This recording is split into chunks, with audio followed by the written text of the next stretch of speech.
It's time to refresh your yard during spring backyard days at the Home Depot. Get low prices guaranteed on propane grills starting at $179, like the Next Grill 3-burner gas grill. Or get $50 off a select Weber Spirit grill and bring big flavor to your backyard. Then set the scene with Hampton Bay string lights that bring it all together. Shop spring backyard days for 7 days at the Home Depot, now through May 6th. Exclusions apply. See homedepot.com/price match for details.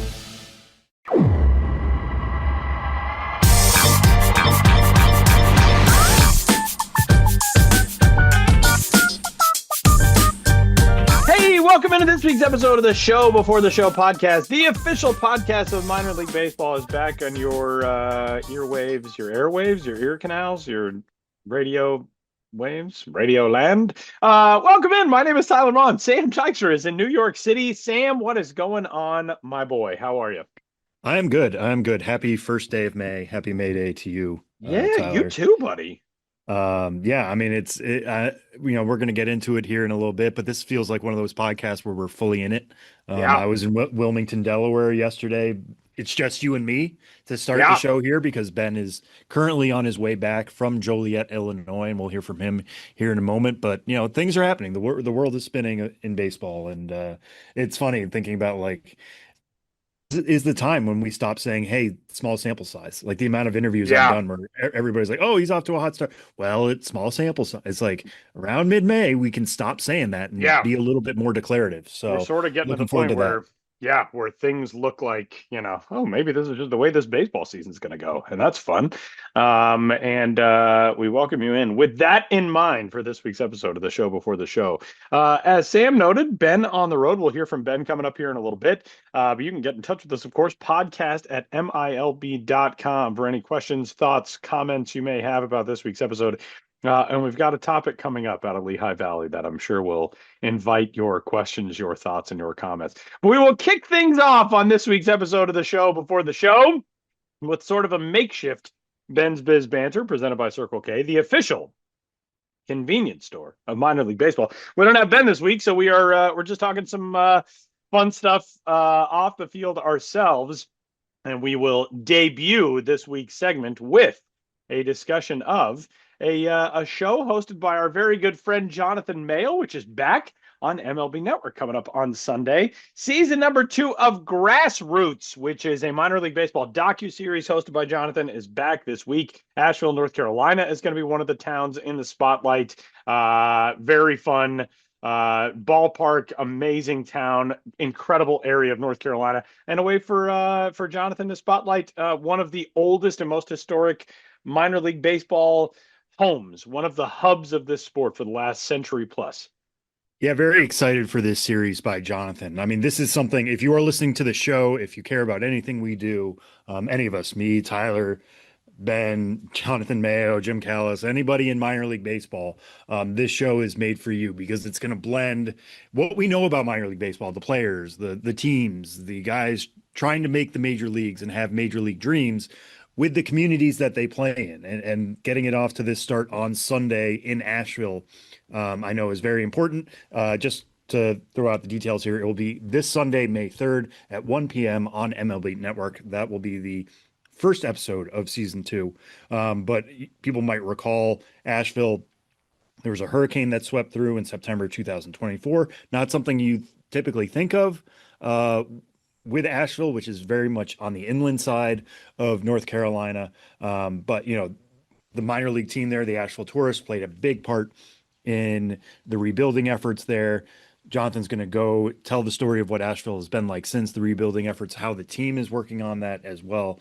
This is just very much made for everybody in our audience. And this will be continuing. Asheville is on Sunday, but more teams, more cities will be coming down the pike. Tulsa Drillers on May 17th, the Montgomery Biscuits on May 31st, and the Rochester Red Wings on June 14th.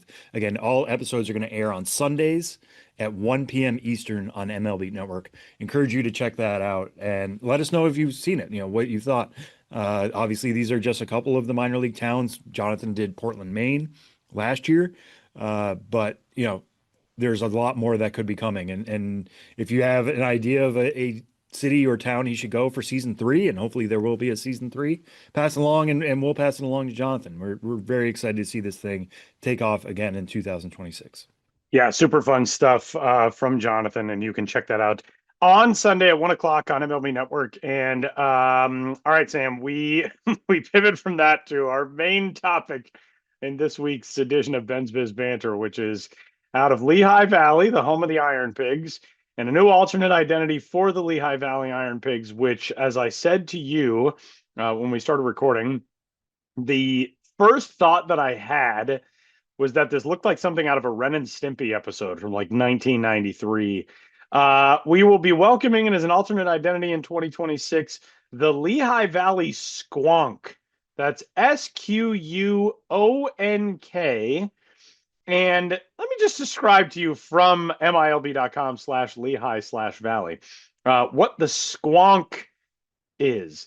Quote, "The Squonk is a mythical creature that legend holds lives in the hemlock forests of northern Pennsylvania.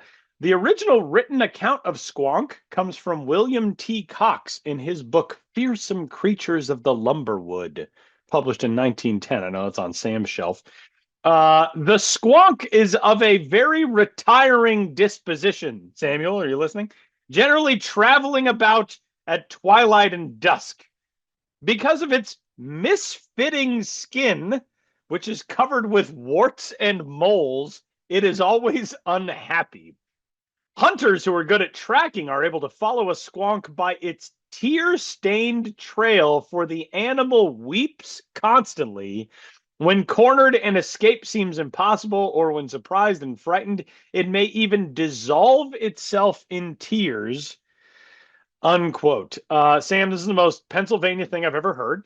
I lived in Pennsylvania for I can say that.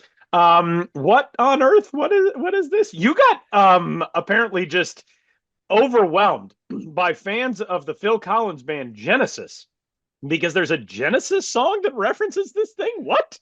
I had no idea. I was right there with you with the Ren and Stimpy mention. I just had a very visceral reaction to this look and this logo.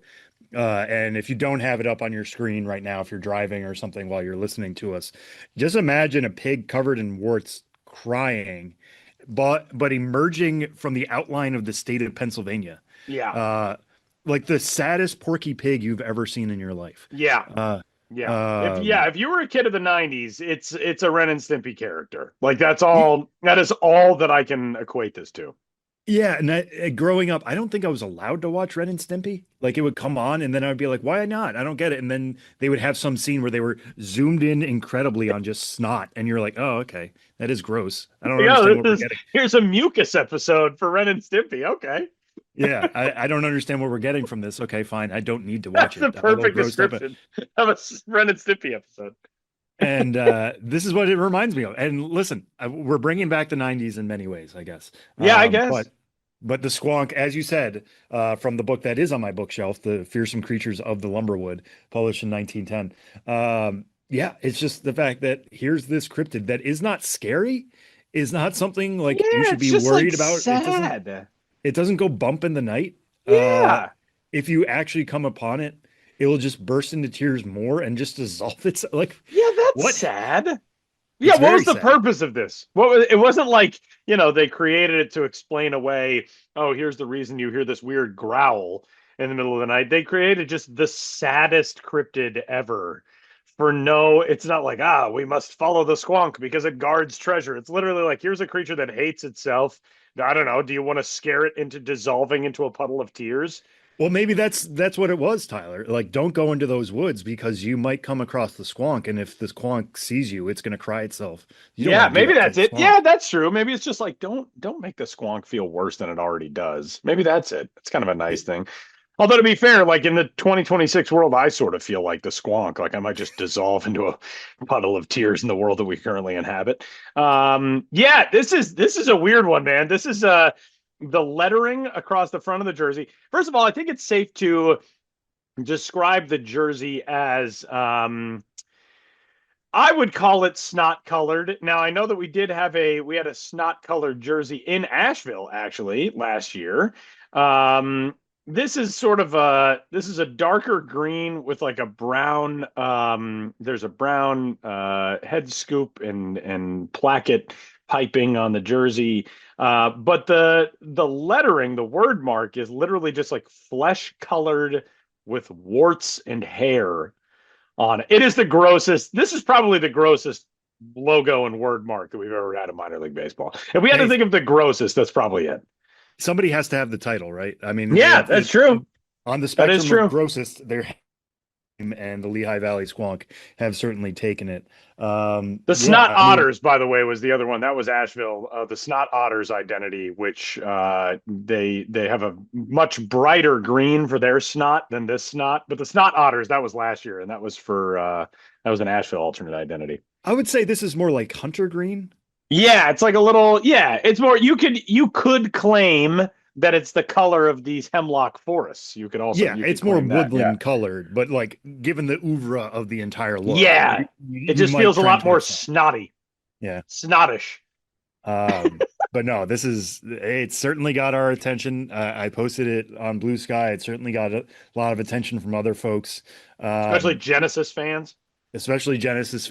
But yeah, I mean, like all cryptids, there are probably believers out there who actually believe in the squonk. So I don't want to say why this creature was created. It was just created because all creatures are created. But we'll see. The first game on this website, on the Lehigh Valley website of when the squonk will play, is Saturday, June 6th against Rochester. It's a 6:35 p.m. start. So maybe we'll have to circle back either before June 6th or after June 6th to see how it went. Maybe we can get an interview with the squonk, but he might have to do video off on the Zoom, I think. Squonk. All right, Sam. Incredible stuff from Lehigh Valley. And with that, we're going to join our resident roving correspondent and the man who is the subject of Ben's Biz Banter, Benjamin Hill in Joliet, Illinois. And as we told you last week, Ben was headed there for a partner league game, the Joliet Slammers, who were converting a former prison baseball field to be able to play a very unique game. And Ben from Joliet, Illinois, joins the show next.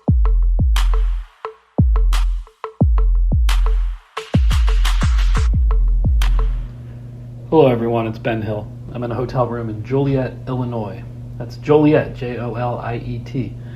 Kind of the greater Chicago area, I suppose.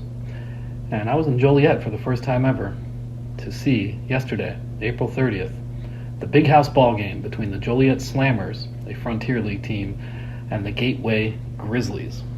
The big house ball game was held at the Old Joliet Prison, which was an active prison from 1858, pre-Civil War era, all the way through 2002. The Slammers, they're named the Slammers, so you can tell they're drawing on this prison history in the team name.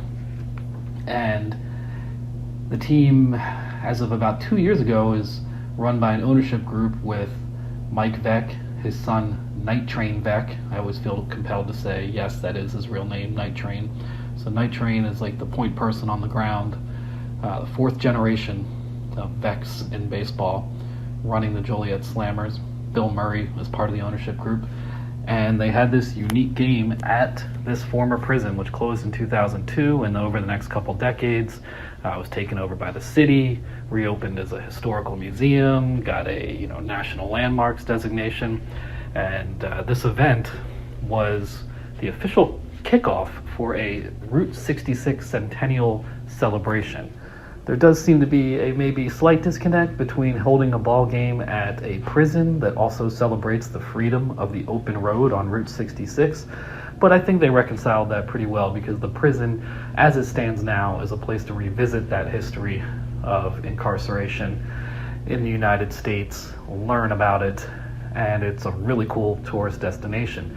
Again, its roots go back to 1858, so it appears kind of out of time, and a lot of the buildings are very dilapidated. And I get to the grounds and can walk around and go in all these buildings and see what it was like and feel what it was like to a certain extent to be in this prison, over a long period of time in which it was an active prison. That prison now called Old Joliet Prison, hosted baseball from 1914 until it closed in 2002. Games between inmates and inmates maybe playing local teams, nothing professional, but they wanted to bring back the history of baseball at this prison, and they did so with this exhibition game in the Frontier League, an independent MLB partner league that, by the way, is next year changing its name to the National Association of Professional Baseball, but that's a story for another day. This was an exhibition game, one, because the Frontier League season hasn't started yet. It starts very soon, just a bit later this month. And two, this prison field does not have acceptable dimensions or a setup for, regular professional action. There is nowhere in the field where the dimensions were more than about 280 feet. I talked to one of the players after the game. I believe his name was Blake Berry, and he was like, yeah, it was fun. It was kind of like wiffle ball. Like you hit a home run to right field, but it's only a home run if it hits the roof or goes over the roof of the prison building. If it hits the prison building, then it's just a double. So you'd think the ball would have been flying out of the park. And there were some home runs, but not as many as you would have thought. The game itself was kind of an afterthought, with the Gateway Grizzlies winning 14-3.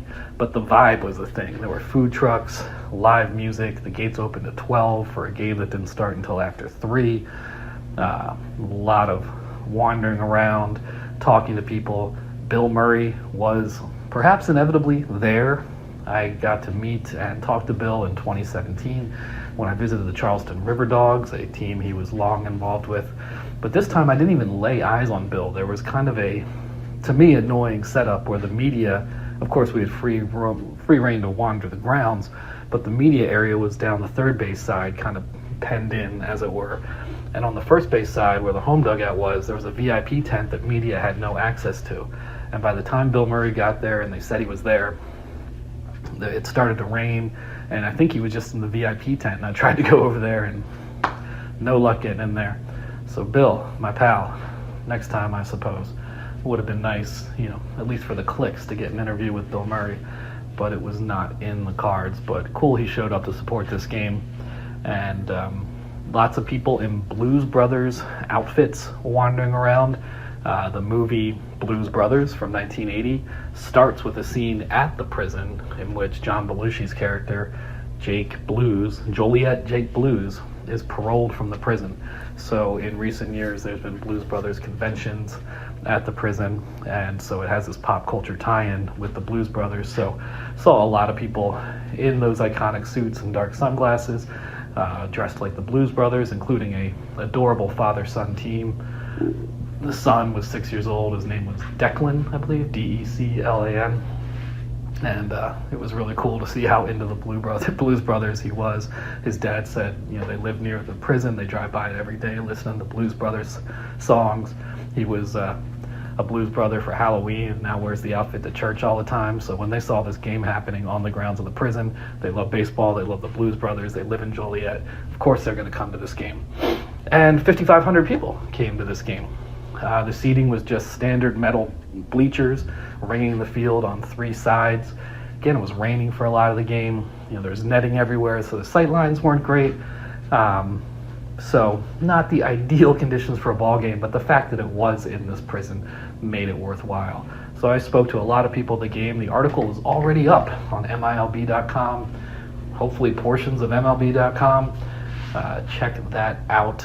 And I'm glad to have gotten on the road and gotten that first trip out of the way, because not to make it about me, but it's always tough for me to get back out on the road. I know I'm living the dream, but it can be rough sometimes getting myself back out there, and it's always better, like most things in life, just to have done it. And I did it in Joliet. Also nice to break away slightly from the affiliated baseball world and see an independent league game, because a game like this couldn't happen in the minor leagues, because the standards for any game played by major league employees, minor league prospects, they're not going to play at a prison it was a very nice field for a prison field, but you kind of got to go independent to do a game like that. I understand why.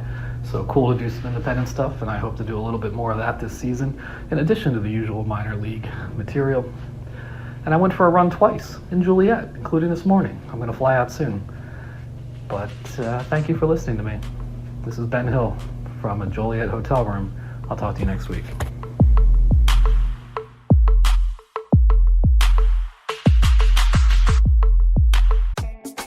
This episode is brought to you by Ferrero. Soccer's biggest stage is approaching, and Ferrero is making it easy to go all in. Pick any two Ferrero brands from Kinder Bueno to Ferrero Rocher, and you could win the $1 million grand prize, plus an exciting range of daily and weekly prizes. Don't miss your shot. Official rules apply. Learn more at goallinandwin.com. Well, good stuff from Ben. Old Joliet Prison, 5,500 fans hung out for that game, and cool stuff from Joliet, Illinois. And with that, we're going to pivot and start talking about a little bit of on-field stuff on this week's episode of the show before the show, including Sam Dykstra, where we kick things off with players and pitchers of the month for the month of April. We are finally, as you noted, basically a full month into the season. We are getting past the small sample size designations. Give us some of the highlights of some of the top performers for the first full month of the minor league baseball season. Yeah, I mean, I guess we could call these awards of some sort.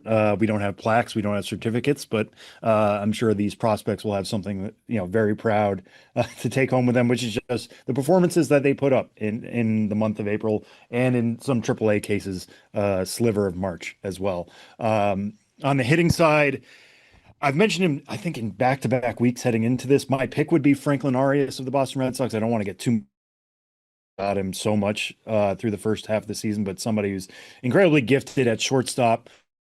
Can he add a little bit of power? Does he have enough room on his frame to do that? And, how are things going to go for him in his age 20 season when he's at AA Portland?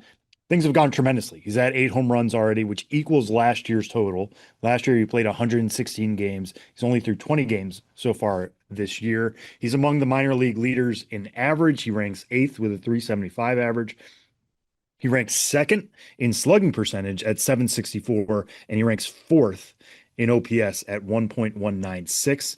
If you prefer WRC plus, which kind of puts everybody, it takes some different factors into place here. Franklin Arias is also up there. He's an 8th with a 194 WRC plus as a 20-year-old in the AA Eastern League. So everything is clicking so far for him. I think some of it was a little bit of batted ball luck early on in the year. He does have a BABIP of 339, which is not quite as high as some of these other guys. He's doing a better job of lifting the ball. He is getting the barrel on the ball pretty consistently. The exit velocities are up from what I've heard. So a lot of things to like about Franklin Arias to start the year, but I'll shout out a couple other guys who I think are really putting their best foot forward here in April. Caleb Bonham of the Chicago White Sox, he's at high A Winston-Salem, already is tied for the minor league lead in home runs with 11. He is tied with James Tibbs III, who is with the Dodgers, who's somebody we talked about a lot so far this year. But Caleb Bonham, 284, 396, 750 line. He's got 25 hits. 19 of those are for extra base hits, which is insane. He has struck out 33 times in 88 at-bats, so there is some contact issue here. But, man, the guy is getting the barrel out there. He pushed his way onto the top 100 last year with 12 homers in 107 games between single-A Kannapolis and high-A Winston-Salem. Now he's already one below that. So last year, 12 homers. This year, already 11 in the month of April. He's somebody, we're going to be doing a top 100 update here in the coming weeks. Keep an eye out for that, as a lot of guys are going to graduate off the list. We'll spruce things up a little bit there. I think Caleb Bonham is going to make a healthy jump up the top 100 just because of that barrel ability for him. And another one I'll throw out there real quick is AJ Ewing of the New York Mets. Somebody who I heard a lot of good things about coming into the year. We put him on the top 100. Incredibly fast, stole 70 bases last year across 3 levels, was pretty good at contact. The question is the power. The question is still there about the power, but the Mets they promoted him to AAA this week, and he has not lost a step. He's so far 7 for 12 with a triple and a double so far in his first 3 AAA. He did at AA Binghamton, and what he's doing now at AAA Syracuse, he's got a 387 average, 500 on base percentage. games, a Pretty good. 613 slug, and a 195 WRC plus, and he's got those 13 steals. So that speed is still there. I encourage you to go check out some highlights from earlier in this week. Like I said, he's in AAA Syracuse now. He's actually drafted as an infielder. The Mets put him in center field. They're like, just go roam out there. We believe in your athleticism. On back-to-back plays, he made diving catches in center field. We have a plus fielding grade on him now. Would it shock me if he ends up being a plus defender as he gets even more comfortable with his reads and roots in center field? It wouldn't. But another guy with a big arrow up next to his name at a time when, the Mets could use all the positive news that they can get. AJ Ewing is definitely in that camp. Sam, anybody else that, really jumped out that maybe didn't necessarily get onto the award watch list, but the U over the last few weeks have been like, oh, dang, this is a guy to keep an eye on going forward? Yeah. Let's see. Well, I'll do this as well because I didn't mention pitchers there. So I'll do this to mention some pitchers. But Anthony Ianson is definitely somebody with the Boston Red Sox who I have on my mind. Got to see him in spring breakout. He was somebody who I believe was around like 92, 94 at LSU. He could occasionally get it up to 98. But the Red Sox, with their pitching development group, they did this obviously with Peyton Tolley a year ago. Connolly early added velocity. Anthony Ianson looks like the next guy to fall in line there. The breaking stuff has always been really good. The slider is borderline plus. He's got a good curveball. Showed up in the spring breakout game this year and was touching triple digits. It was only one inning, but the fact that he had that in the tank was really impressive. And then you look at the way he started out this year at High A Greenville, and it's been absolutely exceptional. Anthony Ianson, as it stands right now, has a 0.54 ERA in 16 and 2/3 innings. He's yet to walk a batter at all, and he's got a 48.2% strikeout rate. The ERA, like I said, 0.54. The FIP, the fielding independent pitching, is 1.30. The expected FIP, given that he has not given up a homer, no, he has given up a homer, excuse me, but he hasn't walked anybody, is even lower than that at 0.93, among the best in the minor leagues. He's somebody who, lesser of the big three that the Red Sox drafted last year out of big time college programs, and putting him next to Kason Witherspoon and Marcus Phillips, absolutely, in my mind, put himself at the top of that list. And when Peyton Tolley graduates, I think he's the best arm in the system in terms of pure arm talent, in terms of results. And, like we were talking about earlier, I don't want to get too wrapped up and say like, oh, this is definitely who this guy is, because he needs to show he can hold this velocity going into June and July and all that. But he's absolutely looking like this year's Peyton Tolley for the Red Sox, and somebody who probably needs to be challenged at Double-A soon. If he's not walking batters now, he needs to face more disciplined guys to see how that control holds up. But that velo with that breaking stuff, it's a really, really special arm for Anthony Ianson. And if I was to give my pick, this is not somebody who you were talking about, Tyler, like who's somebody who wasn't on the radar necessarily. On the radar coming into this year. Obviously, I think he was the number 3 draft prospect that we had. He went to the Pirates because people get a little bit scared sometimes about taking high school pitching early in the draft, and especially right-handed high school pitching. But the results have been absolutely phenomenal for him so far at Single-A Bradenton. He has a 0.53 ERA through 17 innings. He struck out 53.3% of his batters faced. That's third highest in minor league baseball, with a minimum of 10 innings pitched. By the way, there are 1,344 pitchers who fit that criteria. So third among 1,344. Pretty good. Really, really good. Pretty good. That's the theme of this this segment here. Pretty good. 0.53 as well. Again, I expect him to be challenged here at High A Greensboro probably before the month of May is up, just because the stuff has been exceptional. He's somebody we saw in spring breakout, obviously touched triple digits, made Max Clark just like his eyes, given the velocity he was showing him in spring breakout games. It's settled a little bit, but 90s, and he's getting a ton of whiffs on that, ton of whiffs on all of his stuff, slider, changeup, everything across the board has been really, really good for Seth Hernandez. So exciting start for him there. And another one I'll say while we're talking about pitching real quick is Miguel Cime Jr., who's actually been on this show So go back and listen to that. New York City kid out of Queens, went to high school in Brooklyn, gets drafted by the Nationals last year. But somebody who could touch triple digits. We always knew he had that in the tank, but he's developed a really, really good breaking pitch. And single A batters just don't know what to do. They are sitting 101, 102, and then he drops that slider in, I think it's around the mid 80s.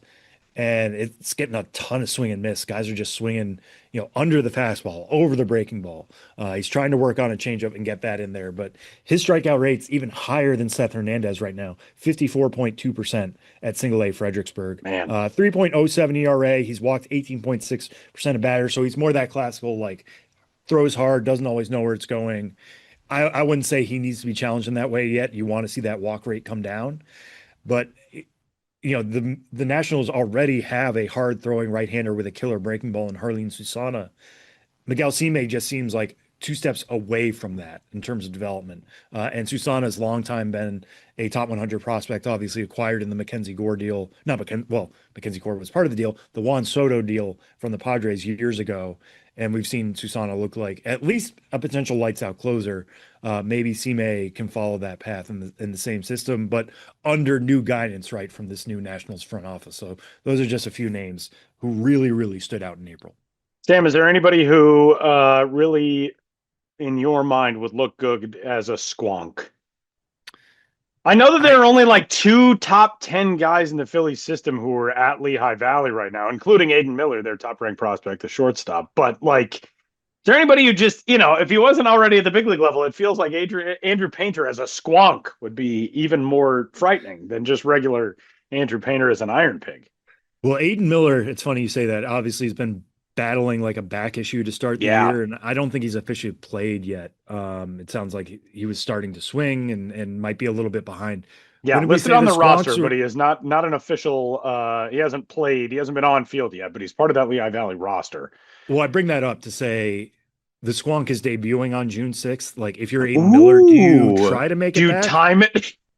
Do you time it to make sure that you're back by Squonk I don't know Day? about today. Yeah, I don't know about today. Maybe let's give that one more week, maybe. No, we want Aiden Miller back as quickly as we can, whether he gets to be a Squonk or not. But we'll have to get his thoughts if that ends up going. If that's the case. Okay, Sam, we continue. We move from guys who have really surged to start the minor league season to guys who have surged so much to start the minor league season they have made their big league debuts. A couple of guys who are friends of the show. Travis Bazzana, top overall draft selection in 2024 for the Cleveland Guardians, and New York Yankees prospect Elmer Rodriguez, who has made his climb to the Bronx, a guy who we got to see last year with the Somerset Patriots in Double-A in the Yankees organization when we were there for the show before the show night. The starts so far, they've looked like a couple of rookies, and that's what's going to happen. Your first time through in a major league start, or your first few games as a big leaguer. But your thoughts so far on Bazzana and Rodriguez? Yeah, Bazzana always felt like somebody who was, I don't want to say inevitable, but like last year, I think people got a little bit too caught up in the numbers, the fact that he batted 245 across 3 levels, including batting 225 at AAA Columbus. The OPS was 813. People were like, is this the guy who was promised? You have to remember he was battling an oblique issue for a lot of the year. So like even when he was quote unquote healthy, I would think there's still got to be a ghost injury. Like it's tough to swing the bat with an oblique problem. Obviously. So even when you are back and it's healed and everything seems good to go, even if there's like a small question in the back of your mind, oh, is this going to be the thing that re-hurts my oblique? That's going to affect your bat speed. That's going to hurt your directionality, all those things. So I kind of put it off to the side in terms of what Travis Bazzana did last year. Comes up to AAA Columbus again this year, bats 287, 422, 511, much more like the Travis Bazzana we all expected coming out of Oregon State. At the time he got called up to Cleveland, I believe he was tied for the minor league lead in doubles with 11.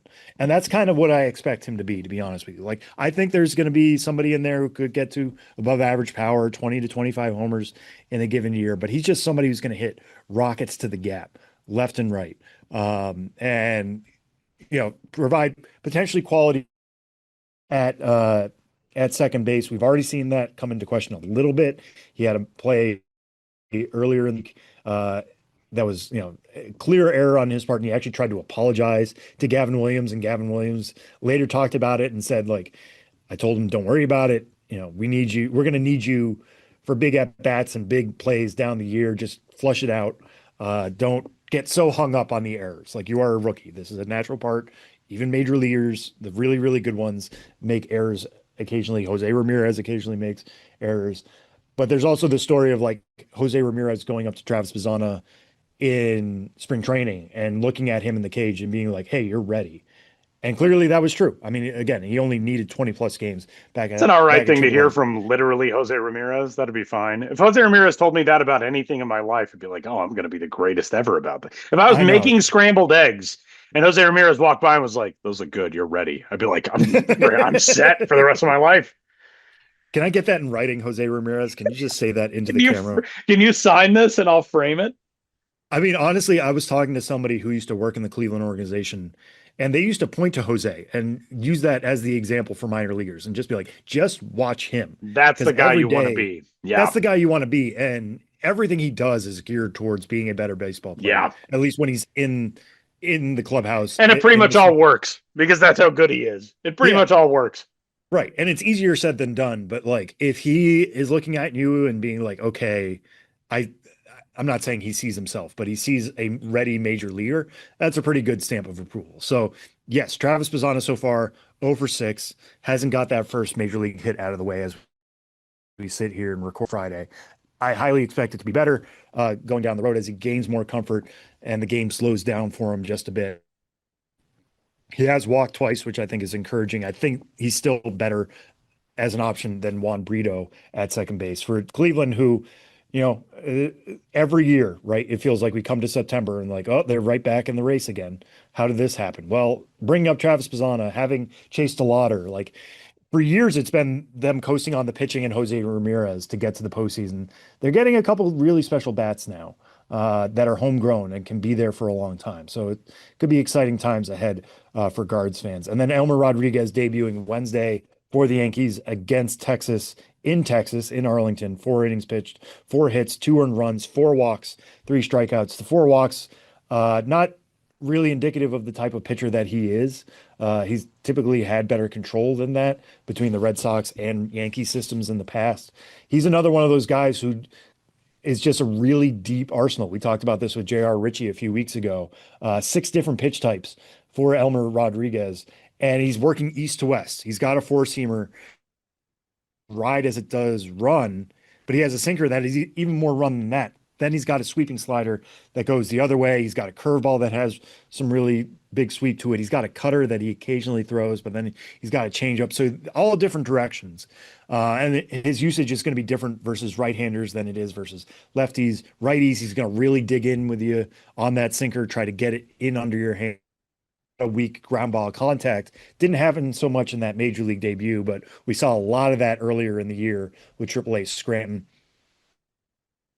To see what's going to happen with him now, because I think this Yankees rotation is the deepest in baseball. It's certainly been the most productive to this point. You look at Max Fried, you look at Cam Schlittler. Those are 2 Cy Young contenders, full stop. As we sit here, again, May 1st. So those 2 are locked in. Ryan Weathers has had a really good start to the year. Garrett Cole and Carlos Rodon are rehabbing in the minors right now. They've both been with AA Somerset this week. They're getting rotation spot. There's no doubt about that. So the Yankees sent down Luis Gil last week, but I don't know if there's going to be space for Elmer Rodriguez. Does he end up going to the bullpen? Do you eventually, when Rodon and Cole are healthy, does he go back to AAA to keep him as a starter? Listen, depth always works itself out, especially in the rotation. But for Elmer Rodriguez to get this opportunity when he did, another big stamp of approval from Brian Cashman, Aaron Boone, and just out of the belief that having this many options is going to help ease that transition. And it wouldn't shock me if we see more of the traditional Elmer Rodriguez, that we contact, a lot of ground balls, some decent swing and miss as he gains more confidence at the major league level. All right, Sam. This week's episode of the Show Before the Show podcast sees you in Wilmington, Delaware, at a place that I love, Daniel S. Frawley Stadium, a place that had, at least as of 15 years ago, the best Philly cheesesteak in the Carolina League. And they had vendors that wandered around selling chocolate chip cookies and milk, warm chocolate chip cookies with a backpack. You've seen like those videos of the Japanese beer vendors over at NPB games, the women who walk around with the kegs of beer on their backs. In Wilmington, they used to have somebody do that with like a cold keg of milk, and they would serve you chocolate chip cookies and milk. I don't think that was really the focus of your visit to Frawley Stadium, but tell us about what the focus of your visit to Frawley Stadium was. No, but I did have some good chickies and Pete's, I will Ooh, say. okay. Good choice. When I walked into the press box, because we don't have good crab fries in New York City. That's just not a thing that's here, which is fine. It's good to have regional delicacies. But every time I'm down in that area, I got to get me some crab fries. And everybody looked at me and they're like, you had to do it, didn't you? I was like, I did. I absolutely did. I had to fill my quotient for the year. I don't blame you one bit. But no, I went down there because the Washington Nationals, full disclosure, I do the top 30 for MLB Pipeline for the Nationals. So it's good to check in with some of those players, get to see them up close. Saw a bunch of them in spring training. I was at the spring breakout game. I broadcasted that game against the Cardinals. But still, like, you hear good things about certain players and you want to go check them out. But Wilmington is especially interesting, along with Fredericksburg, I'd say, because the theme for me for the Nats farm system this year is that they are incredibly deep with infielders at the lower levels. Between some of the guys they picked up in the draft last year, obviously Eli Willits being the big name there, but then the Mackenzie Gore trade with Texas, they picked up Gavin Dean, who's currently out with some left wrist soreness. They also picked up Devin Fitz-Gerald. And, there have been some discussions coming into the year of like, how do you sort all these guys out? Like, who is somebody going to be held back for the Florida Complex League, which starts this weekend? Second, are some of those guys going to be held back? Do you get aggressive with with some other players? If you get aggressive with somebody, what does that say? Well, to start the year, the Nationals, I thought, with Devin Fitz-Gerald, somebody who was coming off a left shoulder injury in the Texas system, only played 41 games last year. 31 of them were in the Arizona Complex League. Only 10 were with a single-A Hickory. So he's only seen 10 games above the Complex League, but he's moving up to High A Wilmington and doing, as it stands right now, exceptionally well. So he's responded to the aggressive assignment, hitting .296, .436, .519 through 20 games, 3 homers, 1 triple, 7 doubles.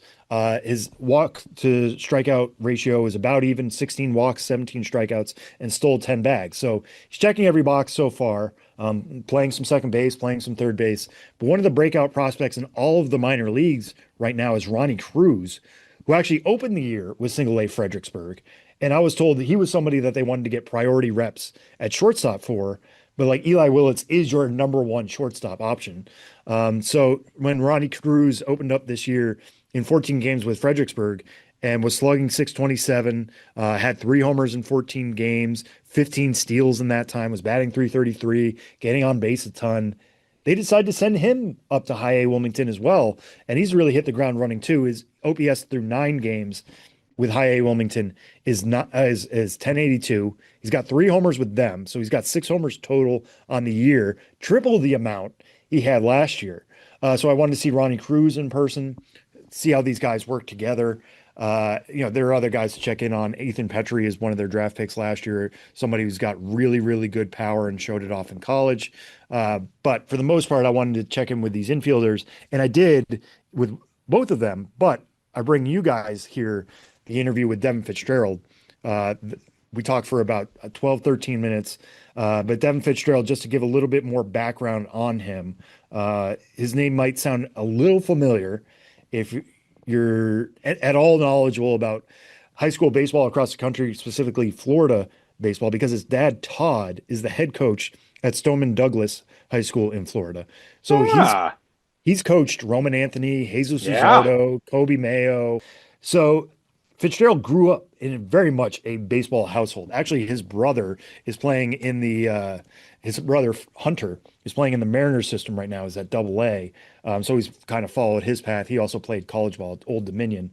But yeah, it's really fascinating to see Devin Fitz-Gerald come up through this be pretty well known across baseball. So many people I've asked across baseball about him, they're like, well, I know his dad. So I've known him since he was like a teenager, an early teenager.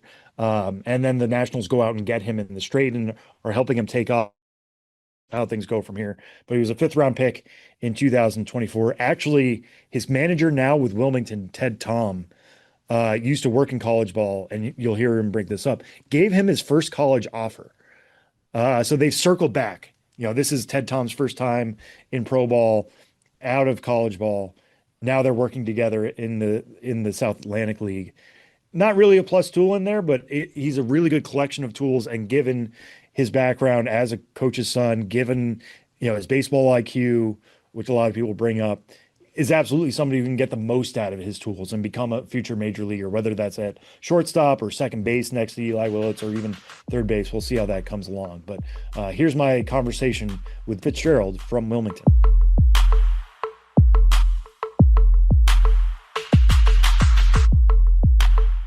All right, Devin, just to start, this is your first time in high A, getting exposure to this level. What stood out to you about high A specifically?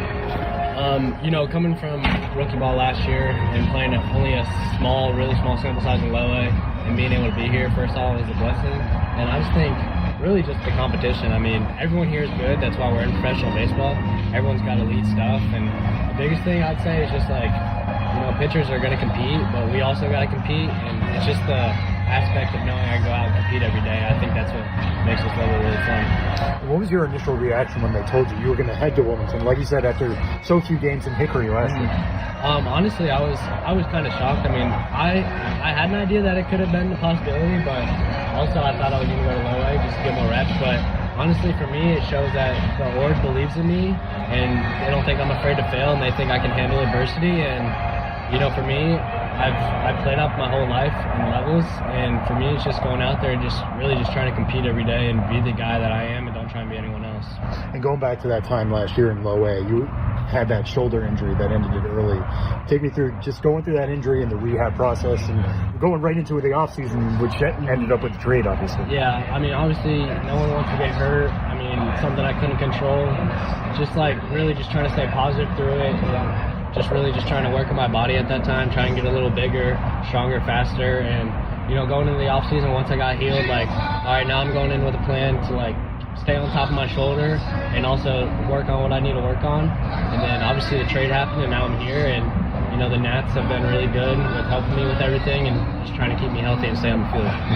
At what point did you feel fully healthy from the shoulder? I would say fully, I got cleared in September, end of September-ish, so I'd say around there. I felt good with it. I was only hitting lefty at the time in the games, but righty, just still trying to get back into everything. I would say probably fully, end of October going into the off-season, felt good, felt confidence, got my confidence back. And then what was your initial reaction to the trade? That happened so early in your career. Obviously, prospects have to go through that sometimes, but what was your thought process going from the Rangers to the Nats? Yeah, at the end of the day, it's a business. I understand it. And the cool thing about it, I was actually in Arlington at the Big League Stadium when it happened, so it was pretty cool. They pulled me out, and they told me I was getting traded. I was just shocked. I was like, I didn't think it was a possibility, but I know it is. And, it's been great, and the Nats have been nothing but welcoming and great to me. What did you know about the Nats before the trade, and what have you learned since?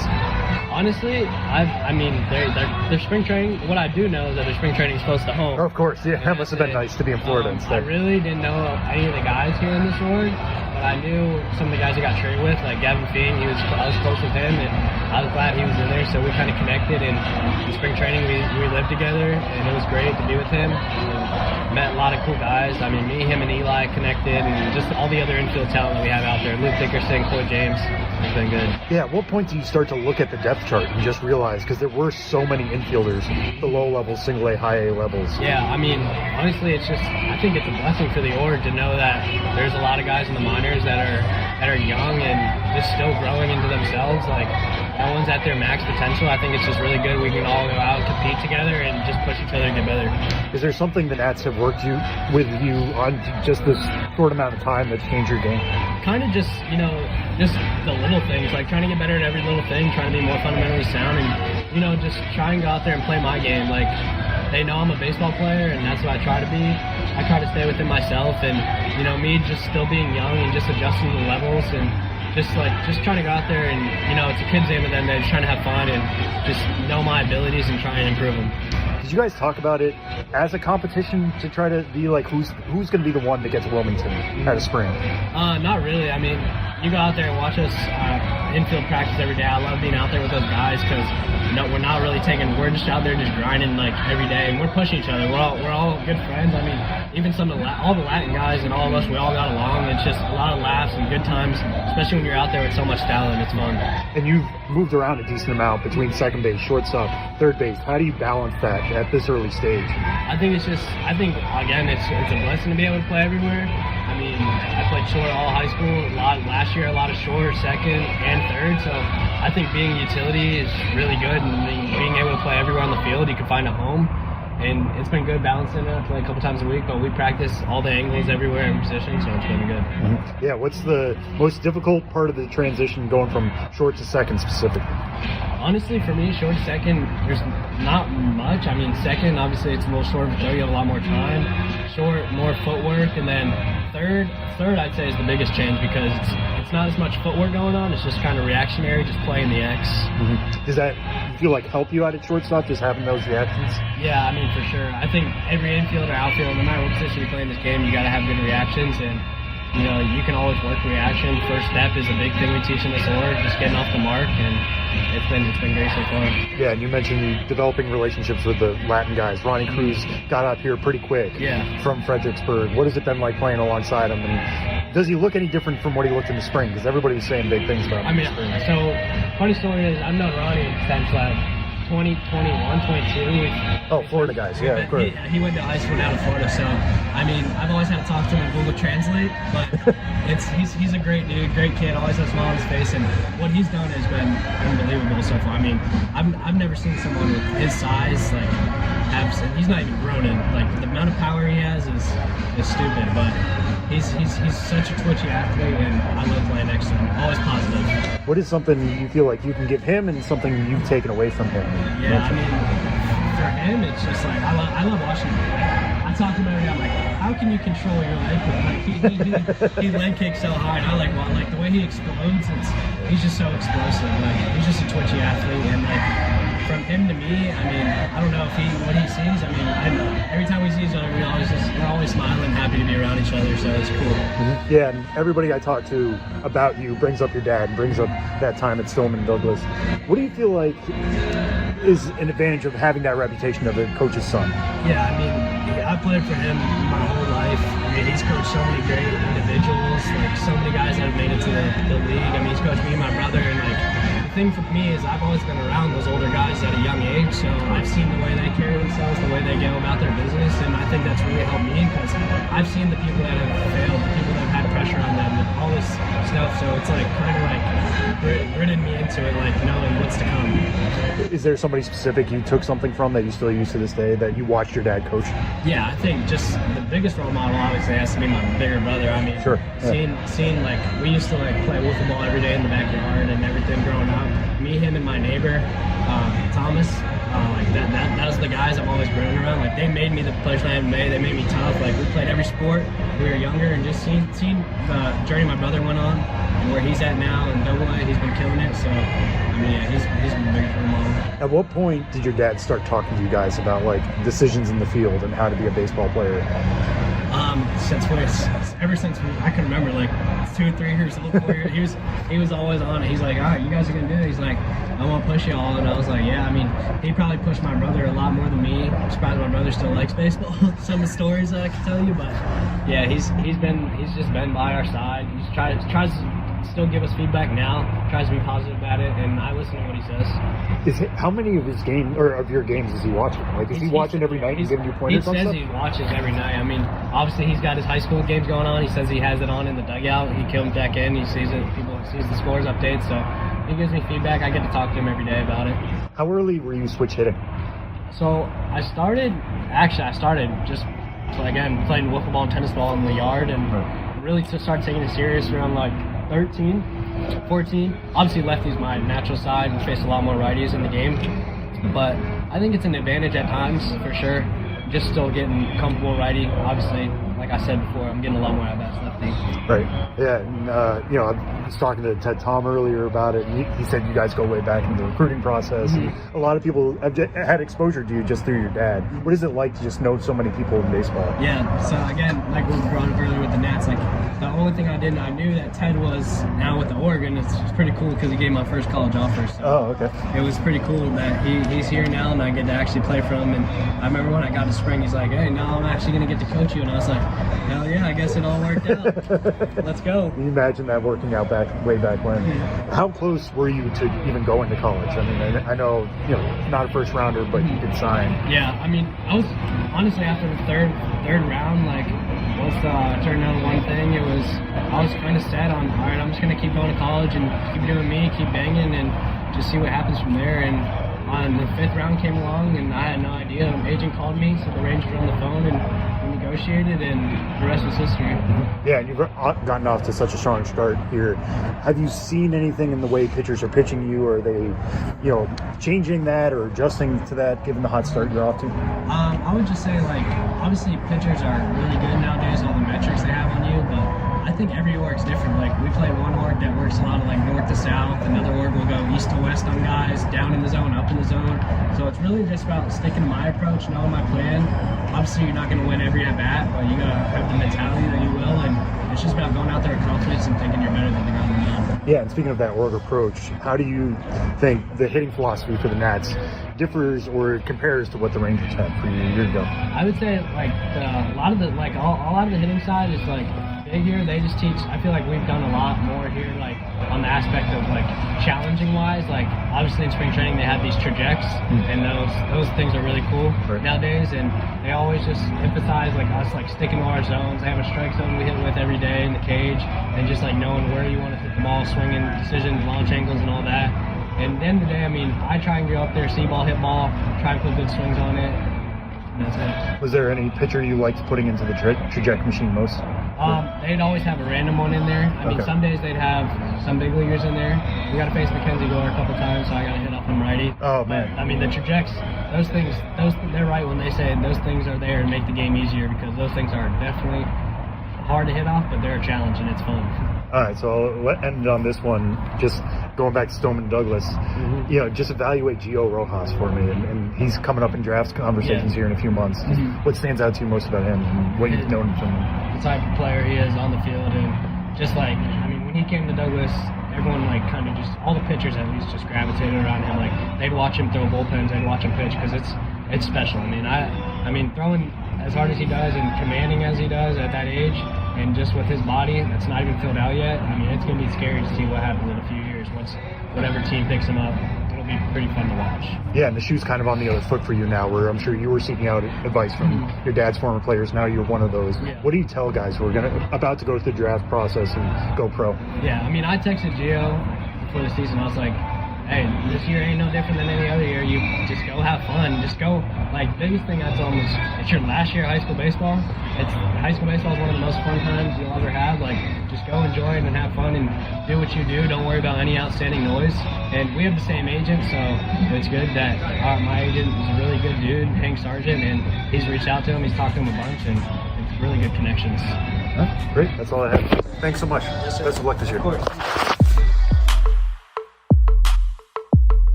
Hey Mama, thanks for making all my favorite recipes. Hi Ma, thanks for your unfiltered advice. Hi Mom, thanks for always being by the phone. Hey Mom, happy Mother's Day. When you ship UPS Air at the UPS Store, your items arrive on time or your money back. Guaranteed at no extra cost. Exclusively at the UPS Store U.S. retail locations. Visit theupsstore.com/airshipping for full details. Terms and conditions apply. Send your Mother's Day gifts at the UPS Store and we'll get your gratitude there on time. Well, great stuff from the Washington Nationals organization as we get set to say goodbye on this week's episode of the show before the show. And before we do get out of here, it is time for not an episode of Name That Dude, because there are only two of us here, but we're just going to throw out a dude. And I'm going to throw out a dude, Sam Dykstra, whose name, upon looking at his baseball reference page, I realized that I pronounced wrong for the entirety of his career, which was a much shorter big league career than I thought. only 291 games over parts of 4 seasons, but a guy whose name is evidently pronounced Termel Sledge, not Termel Sledge. You remember Termel Sledge? Termel Sledge? I do. So 2 fun facts about Termel Sledge. One, his name is pronounced Termel. According to Baseball Reference, it rhymes with thermal. It is not Termel. And 2, it is a portmanteau of his first and middle names. His name is Terrence Melvin Sledge. His parents couldn't decide if they wanted to call him Terrence or Melvin, so they called him Termel, which I think is very cool.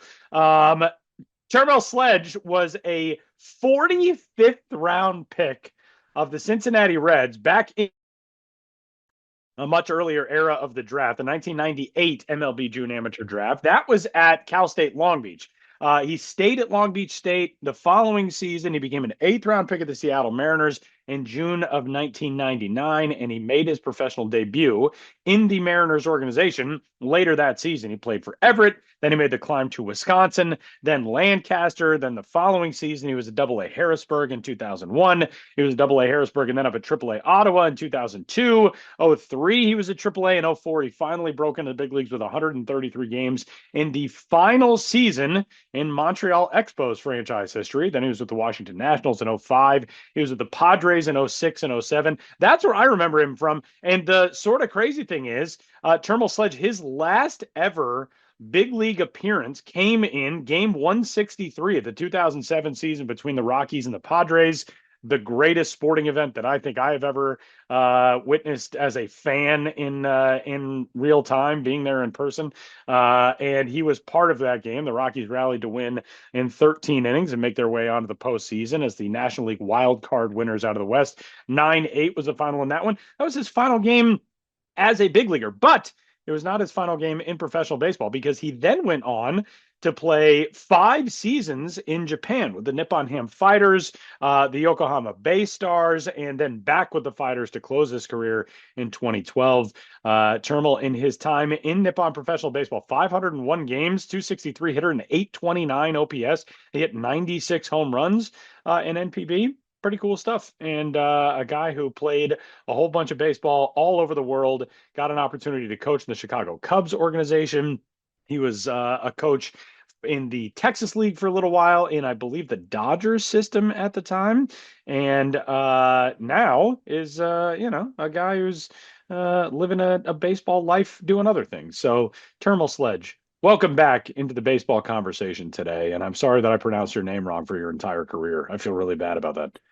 Tyler, I will say, because sometimes I think when we do name that dude, we're trying to get a gettable dude. Yeah. Which leaves some dudes off the table. Like, that's sort of why I brought him up. Yeah. Nobody was going to get him. But like, you hear the name and you remember, like, oh, I remember Termel Sledge. And I do love the idea of his last major league game being game 163. Yeah. Yeah. Pretty awesome. It's in this little pocket universe, right? That's like, yeah. It's technically a regular season game. Yeah, right? technically a regular season game. But, and, a guy whose headshots on Baseball Reference are both Expos headshots, but he doesn't feel that old at all. But yeah, it is very surprising to me that he only played parts of 4 big league seasons. I really thought, like, oh yeah, it was a guy who had an 8-year career, Yeah. Which I guess he did when you throw in his NPB time. More than an 8-year career. But Termel Sledge, big ups wherever you are, wherever you're tuned in. I'm sure he's a loyal listener of the show before the show. Termel Sledge, we tip our caps to you. And that's going to do it for this week's episode of the show before the show. As Ben heading back from on the road, we'll catch up with him and things will return to normalcy somewhat next week, or at least as much as they can be for this podcast. Huge thanks to Sam Dykstra for bearing with me today because I was 30 minutes late logging into our call. But that's why he's the best. That's why everybody loves old Sam Dykstra, who looks, by the way, phenomenal with a new haircut. Looks great. If you think my haircut looks good, and again, we don't have video for this show, so use your imagination, folks out there. But Ben also got a haircut. Wow. Very high and tight. Wow. He was ready for prison. He was ready to make a good impression and make sure they weren't. I don't know. It just reminded me of those scenes where like guys go into prison, cut their hair. Yeah. I'm just gonna cut that out. It's not in any context related to Joliet. It should be Ben Hill. He was ready for prison.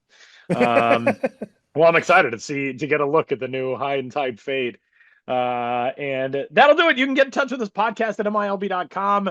For Benjamin Hill on the road and for Sam Baxter in New York City, my name is Tyler Munn. Hey, before we wrap things up, I do just want to shout out one thing before we say goodbye, and that is today is the final day in the baseball career of the senior vice president for international at Major League Baseball and the president of the World Baseball Classic, Jim Small, who is retiring after 40 years in baseball. He is one of the best people who I have ever encountered in this game. And I just want to wish Jim all the best. It's funny, when I was in the office last a couple weeks ago, somebody asked me, they said, you know this guy, Jim, that everybody's really sad about retiring? And I was like, yeah, I know him really well. I don't even remember who I was having this conversation with. And they were like, I got to look, I'm sure I've met him, but I got to look up who he is. And then they looked him up and saw his picture and they were like, oh, this guy walks by my desk every day and he always says hi to me. He's so nice. He's retiring. And that's pretty much Jim Small in a nutshell. One of the greatest human beings you'll ever encounter. Jim, enjoy all of retirement. He's going to be catching fish and hitting golf balls and working on a house, a little lake house that he's got, and just one of the best dudes, and I wish him all the best. My life and career would not be anything approaching what they are if not for Jim Small. So huge congratulations on an amazing life in baseball. He calls this graduation day. It is not his retirement day. He's just graduating from baseball today, which I dig. And if you live a life lucky enough to be able to graduate from baseball when you're at retirement age, it's a pretty good life. So big congrats to Jim. And for all of us at MILB, at MLB Pipeline, for Sam Dykstra, my name is Tyler Vaughn. Thanks for hanging out with us. We'll catch you next week.